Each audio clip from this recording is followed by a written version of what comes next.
this is Priyangbada Majumdar. I stay in Kolkata. So I have around 2 years of experience in BPO domain.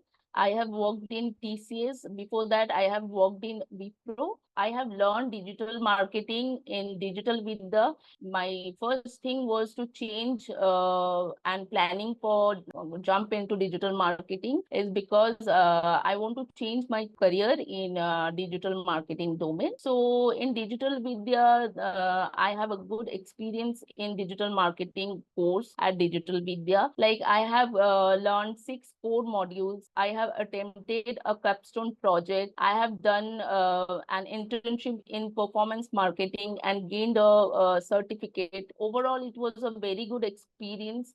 The trainer was too helpful, and all the trainers guided us to understand what is digital marketing. So after that, I'm coming on my coordinator. My coordinator was very helpful, and he guided me and solved the problem I have faced during the course. So overall, it was a very good experience. So I would definitely recommend all those who have an interest in digital marketing courses.